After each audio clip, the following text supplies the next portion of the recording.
دعا مسلمان میں عقیدہ توحید پختہ کرتی ہے، اور دعا اس دولت کا نام ہے جو صرف مومن کے پاس ہے، کافر کے پاس نہیں۔ نبی پاک علیہ السلام نے فرمایا الدعاء صلاح المومن، دعا مومن کا ہتھیار ہے، کافر کے پاس یہ ہتھیار نہیں ہے۔ مومن جب اپنے مالک کے حضور دعا مانگتا ہے نا، دنیا میں آپ کسی سے زیادہ مانگے تو وہ ناراض ہو جاتا ہے، وہ کہتا ہے بھائی تو نے تو کام بنا لیا ہے، کل بھی دیا تھا، پرسوں بھی دیا تھا، روز روز تجھے کون دے؟ میرے نبی پاک علیہ السلام نے فرمایا جو اپنے رب سے زیادہ مانگتا ہے رب اس سے زیادہ راضی ہوتا ہے، زیادہ راضی ہوتا ہے۔ اب دعا مخصوص اوقات نہیں دعا کے، فرمایا اذا دعان، جب بھی دعا مانگو گے تمہارا رب تمہاری دعا کو، جب بھی دعا تو دعا کرتے رہنا چاہیے، ہر وقت دعا میں بندہ شامل رہے، اللہ کے ذکر میں شامل۔ یہ جو قرآن مجید نے کہا نا یا ایھا الذین آمنوا اذکروا اللہ ذکرا کثیرا، اے ایمان والو اپنے رب کا ذکر کثرت سے کرو، وسبحوہ بکرۃ واصیلا، اور صبح و شام اسی کی پاکی بیان کرو۔ تو اس سے مراد یہ نہیں ہے کہ تسبیح لے کے سارا دن مسجد میں بیٹھے رہو اور کام کوئی نہ کرو، بلکہ اس کا مطلب یہ ہے کہ روٹی شروع کرو تو اللہ کے نام سے، اختتام کرو تو اللہ کے نام، سو جاؤ تو رب کا نام لے کے، سویرے اٹھو تو اللہ کا نام لے کے، جب تمہیں کوئی چیز اچھی لگے تو ماشاءاللہ کہو، جب کوئی مصیبت آئے تو کہو انا للہ و انا الیہ راجعون۔ تو سارا دن اللہ کا ذکر جاری رہے گا۔ نبی پاک صلی اللہ علیہ وسلم نے مسلمان کو ایک دوسرے سے ملنے کا طریقہ بتایا۔ مصیبت آئے تو کیا کہنا ہے؟ صرف فوتگی پہ نہیں کہنا، اس کی وضاحت کر دو۔ کوئی بھی الذین اذا اصابتہم مصیبہ، جب بھی کوئی مصیبت آئے اللہ کے بندے کہتے ہیں ہم اللہ کی طرف سے آئے ہیں اور اللہ کی طرف ہی ہم نے لوٹ جانا۔ تو میرے عزیز ہر وقت اللہ کا ذکر جاری رہے گا، ہر وقت زبان پہ رب کریم کا۔ دیکھیں نا نبی پاک علیہ السلام نے ہمیں ملاقات کا طریقہ بتایا۔ ایک صحابی آئے تو انہوں نے آ کے کہا السلام علیکم، نبی پاک علیہ السلام نے فرمایا رب تعالیٰ نے اسے 10 نیکیاں عطا فرمائی ہیں۔ دوسرے آئے تو انہوں نے کہا السلام علیکم ورحمۃ اللہ، تو محبوب فرمانے لگے، امام بہقی نے اس کو لکھا ہے، محبوب فرمانے لگے رب کریم نے اسے 20 نیکیاں عطا فرمائی۔ ایک اور آئے، عرض کیا السلام علیکم ورحمۃ اللہ وبرکاتہ، محبوب فرمانے لگے اللہ نے اسے 30 نیکیاں عطا فرمائی۔ اچھا اس کا مطلب کیا ہے؟ السلام علیکم، تم پر سلامتی ہو، سادہ ترجمہ یہ ہے کہ تم سلامت رہو، تم سلامت رہو، ورحمۃ اللہ وبرکاتہ، تم پر اللہ کی رحمت بھی ہو اور اس کی برکتیں بھی ہو۔ وہ کیا کہتا ہے؟ وہ کہتا ہے وعلیکم السلام، تم پر بھی سلامتی ہو، ورحمۃ اللہ وبرکاتہ، اللہ کی رحمت ہو اور اس کی۔ یہ جو مسنون دعائیں ہیں نا جو حضور نے ہمیں دعائیں سکھائیں ہر موقع پہ، ان کا کمال دیکھیے۔ اب ایک مسلمان نے آتے کہا السلام علیکم، اس کا مطلب کیا ہے؟ تم پر۔ اب وہ جھگڑا کرے گا اسے مارے گا، اس کا مال چھینے گا؟ اس نے تو آتے ہی کہا ہے تم پر سلامتی ہو۔ تو جو سلامتی کی دعا دینے والے ہیں وہ جیب تھوڑی کاٹیں گے، وہ غبن تھوڑی کریں گے، ڈاکہ تھوڑا ڈالیں گے۔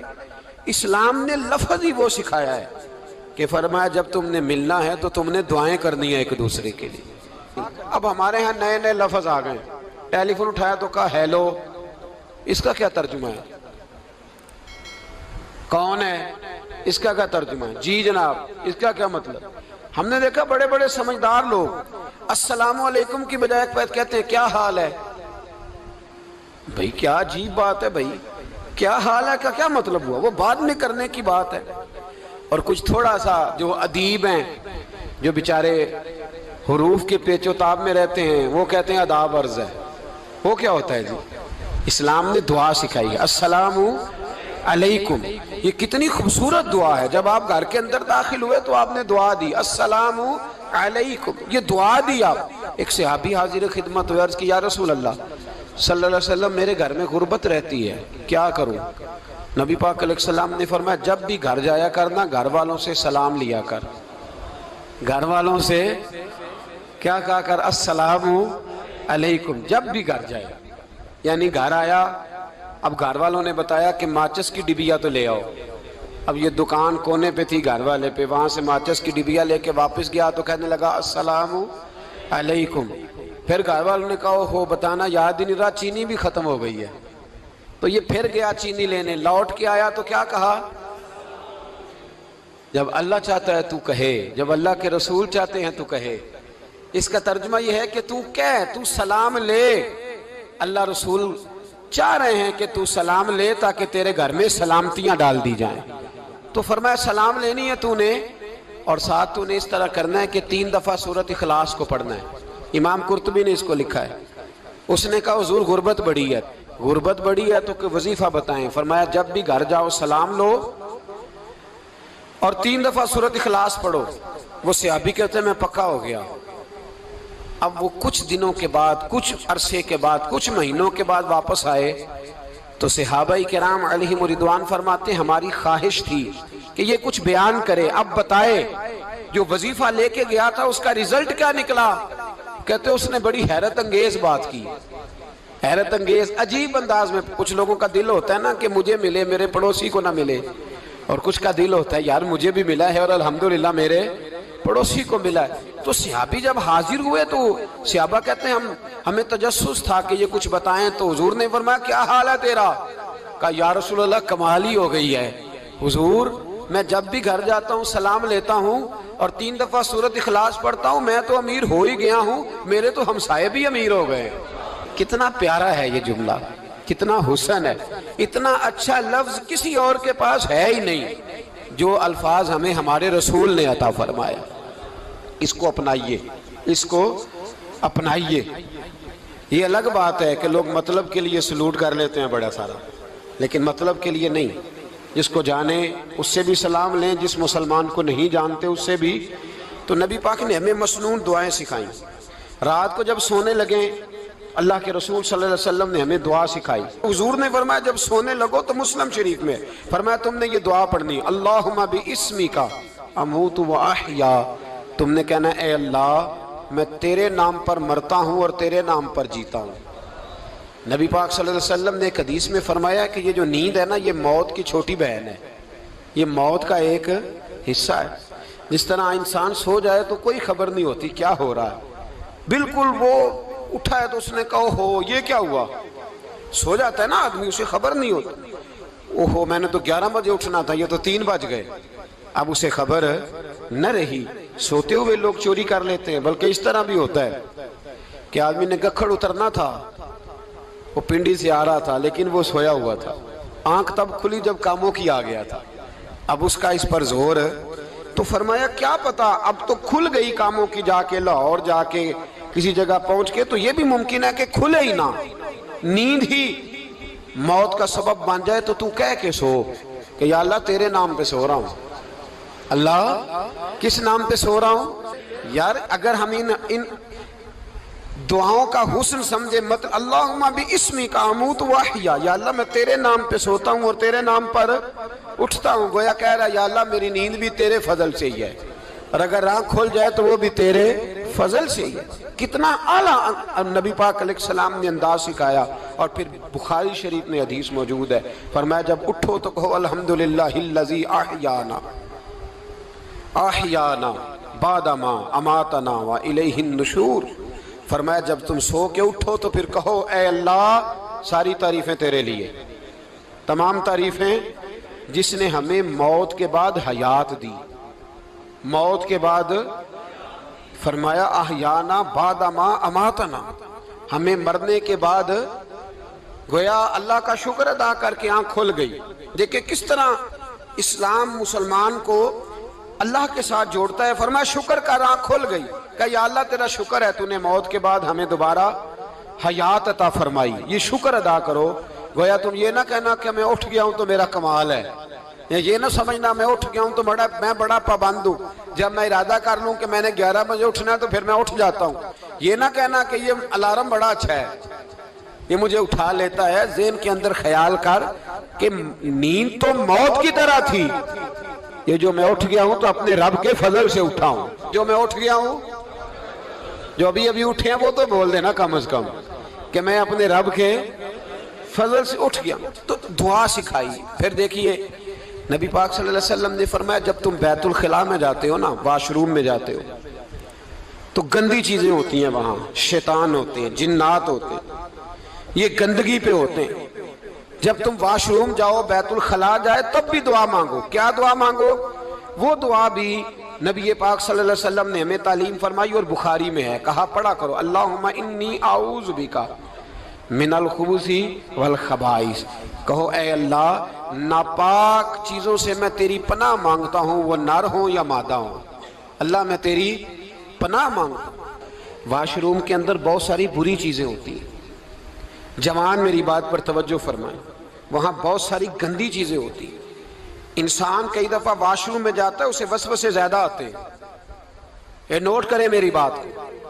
اصل میں نا ہم بات ڈھونڈ رہے ہیں علاج اپنی بیماریوں کا، حالانکہ علاج تو سارا مدینے والے رسول کے پاس موجود ہے، محبوب کے پاس ساری دوائیاں ہیں۔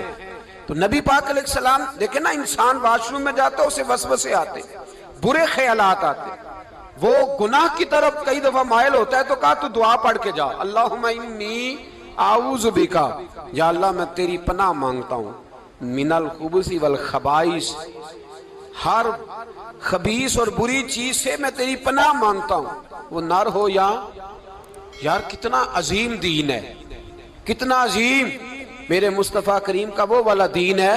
اصل میں اللہ کرے بی اے پاس بچے کو بیت الخلا کی دعا بھی یاد ہو جائے، ایسے یاد ہو جائے، اور اس کے ماں باپ سمجھ لیں کہ جوان ہو گیا ہے، تو اب ہو سکتا ہے اس کی طرف شیطان حملہ زیادہ کرے، اسے خراب کرنے کی کوشش کرے، تو لہٰذا اسے دعا سکھائی جائے تاکہ اس کو پہلے سے پتا ہو کہ میں نے اس بے ایمان سے بچنا کس طرح سے۔ اب آپ دیکھیے نبی پاک علیہ السلام نے ہمیں دعا سکھائی، مصنف ابن ابی شیبہ میں۔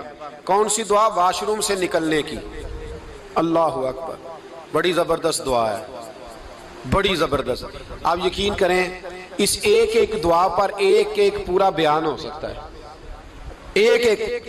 یہ اس لیے نہیں میں کہہ رہا کہ میں کوئی عالم فاضل آدمی ہوں، آپ کہیں گے کہ بتا رہے ہیں میں بڑا پڑھا لکھا ہوں، صرف یہ عرض کر رہا ہوں کہ اس کے فوائد پر، ثمرات پر جو اللہ تبارک و تعالیٰ امت کو دیتا ہے، ان دعاؤں کی جو فضیلت حدیثوں میں آئی، اور پھر جو اس کے فوائد ہے، اگر اس پر بات کروں تو ایک دعا تقاضا کرتی ہے کہ اس پر پورا ایک لیکچر ہونا چاہیے۔ دیکھیے آپ واش روم سے نکلے، دعا کیا ہے؟ دعا کے لفظ کے الحمدللہ الذی، ایک حدیث میں لفظ ہے غفرانک، غفرانک، اے اللہ میں تجھ سے بخشش چاہتا ہوں۔